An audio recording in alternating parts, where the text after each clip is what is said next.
Alright, so we are now at the part of making this glove where we are going to start the fingers. I mentioned in the last video that if you did not want fingers, if you just wanted a cut off mitten basically version of fingerless gloves, instead of doing this you would just keep knitting until you reach the height that you wanted of your fingers and then bind off and that's it. But in this case we're doing fingers. So what I've done, what you're going to do is you're going to start by putting the stitches you are not going to use on waste yarn, much like we did with the thumb. I've done most of this. I'm using a contrasting yarn so I can see where my waste yarn is when I go to take it off later. But if you look on the blog post, you'll see that I've instructed that you use the first 21 stitches to create the first finger. And what I mean by that, the 5 stitches that we casted on for this part of the thumb here, that's going to be your first 5 stitches, and then of course the remaining 8 on each needle you're going to leave on. So I've got the 5, as you can see, and then I have 8. Then I've already taken the needles out of the equation, and all I have to do is the last 8, putting them on the waste yarn. So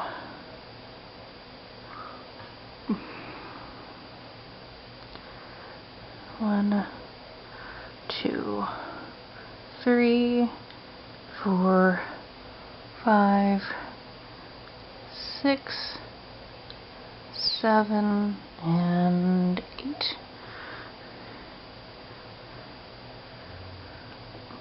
Pull that through, pull the needle off, and there we go. So now what we're going to do, we're going to start knitting. Now, actually what I'm going to do is I'm going to transfer some stitches to another needle to make it easier.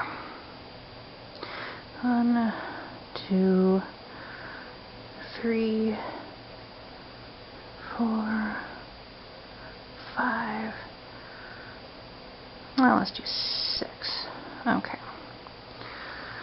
So now, this is a little bit awkward, this first finger, this index finger, just because there's really nothing that you're building off of yet. But what we're going to do, I'm going to knit to this point right here, and then you're going to cast on 5 stitches, much like we did here. And you're going to have your first finger. And this is going to be the only time, or rather this is going to be the last time that we have to kind of start from scratch, not really building off anything. Because these stitches that we're going to create, these 5 stitches, we're actually going to build the next finger off of.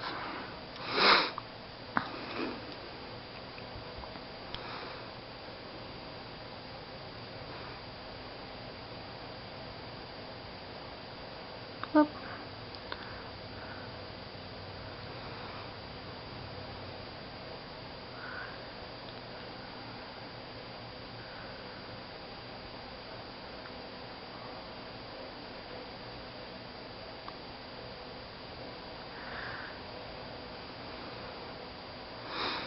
Alright. So now we're going to cast on much like we did with the thumb. 1, 2, 3, 4, and 5. You want to make these a little bit tight. It's going to be a little bit hard to knit off of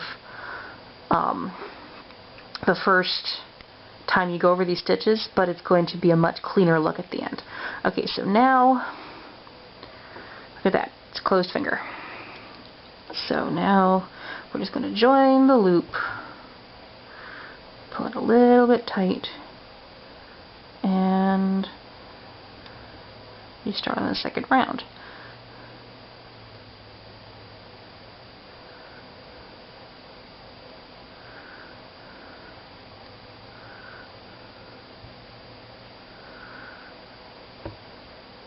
And that's it. That's how you start your first finger. So I'm going to cut off here. And since I found a nifty little way of editing my videos, you're going to have to wait for the next one. So okay, so finish this off. Basically what you're going to do is you are going to knit until, well, as high as you want, remembering that this pattern calls for a roll brim. So knit a little bit further than you normally would. But if you look, there's actually a perfect example where the cuff is coming down. See how it kind of curls under? That's a natural thing with stockinette. You get anything roll brim, basically all it is stockinette that's just allowed to do its thing. Now, of course, if you didn't want roll, it's like, I honestly can't remember if I said this in another video. What you could do at this point is you could do, instead of doing stockinette around, you could do a 1-1 rib, so knit and then purl.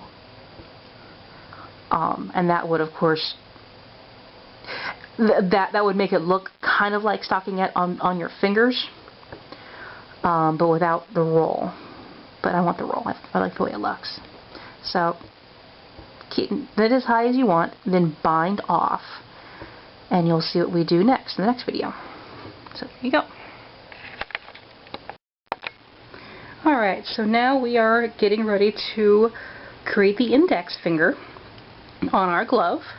And if you look on the blog post accompanying this video, you will see that the instructions are to pick up 7 stitches, which we will do along here, along the middle of the first finger, and pick up 7 stitches on either side of the hand from the stitches on the waste yarn. I've already done that just to expedite the process here on the video. So what we are going to do now is we are going to pick up the stitches.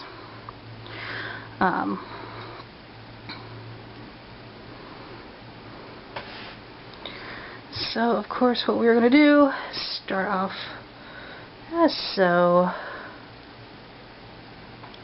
Come on.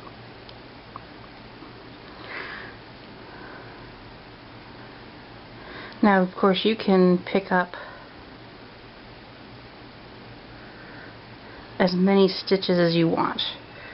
I use 7.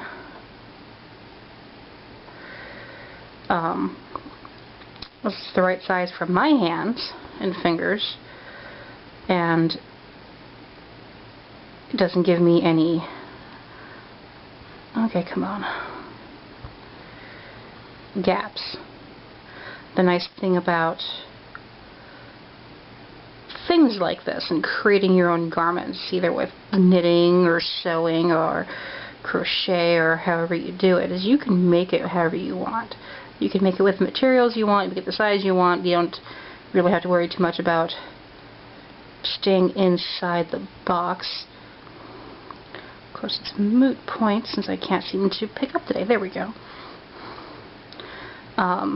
But if you're following my pattern, definitely 7 stitches here. And what I am doing now is the same technique that you will use with the thumb, which I will most likely not show in a video unless I'm requested to. If you guys want to see it, just put it in comments and I'll make a video for you, no problem at all. But all the skills you need for the thumb are right here. Alright, so we picked up our 7 stitches.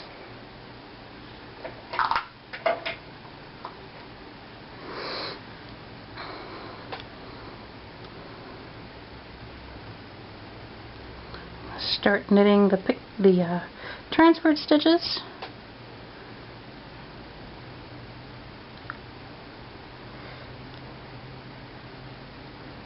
Then we will cast on the last 5 stitches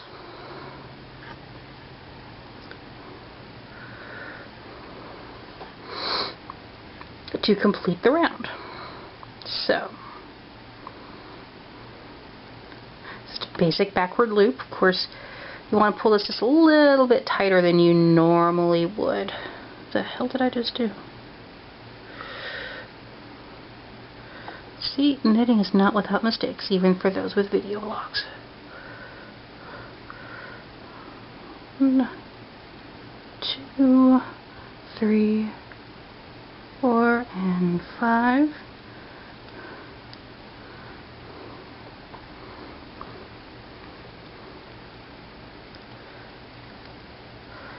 And then, hopefully with more grace than I am exhibiting now, you are going to knit the last transferred stitches. And you will have the first round completed on the middle finger of your glove. It's the same number of stitches on your ring finger. The only difference with your pinky finger is you don't have to cast on any stitches, because all the stitches you need except for the ones that you pick up on the ring finger are already there. And actually the pinky and the thumb are very similar.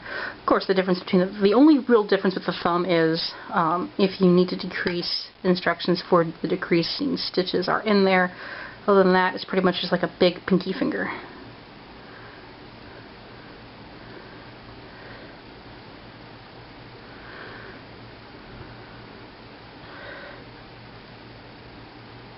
But that's it.